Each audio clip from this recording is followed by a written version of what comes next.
Hello, I'd like to discuss for a moment second opinions regarding a cancer diagnosis. And the reason I want to discuss this is because I think we are confused about what second opinion really means.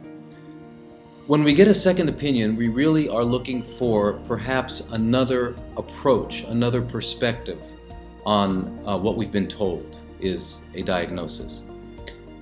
If one goes to let's say one of the big cancer centers like MD Anderson and gets a specific diagnosis and a treatment plan, etc., and they want a second diagnosis, well, certainly they can go to Dana-Farber or Sloan Kettering or another large institution of the same type.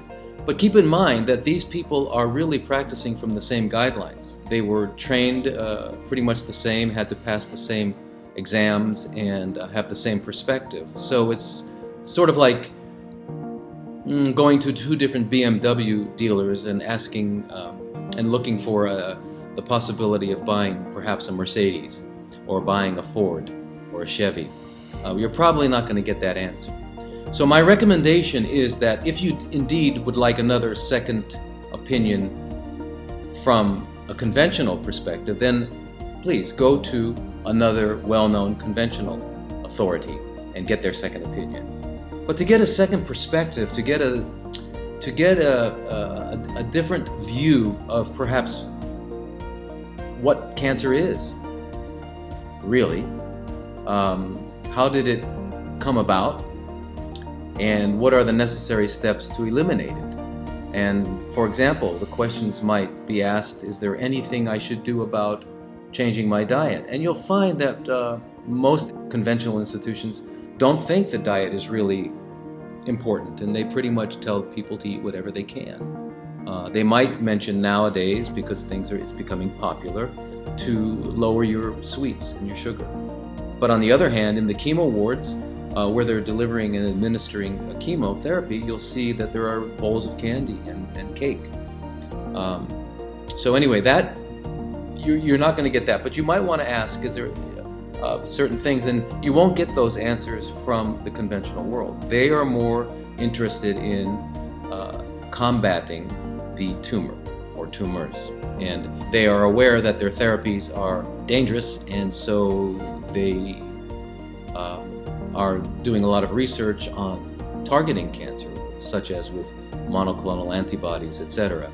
However, they don't really offer much in terms of how one can go about changing their body's biochemistry so that it will no longer be a hospitable host to cancer. Nor do they really look at how the body can be naturally stimulated so that its immune system is working at top notch. Really, a second opinion means going to the Mercedes dealer, going to the Chevy dealer, and asking them. Okay, so you need to, perhaps if you want, get to conventional opinions and then get to truly alternative opinions or integrative cancer specialists. Now make sure that the true second opinion you get is from an integrative oncologist, an alternative physician who has several years experience and is quite knowledgeable. And you can ask questions of them, but you'll find that most of them are doing pretty much the similar types of interventional modalities to target the cancer.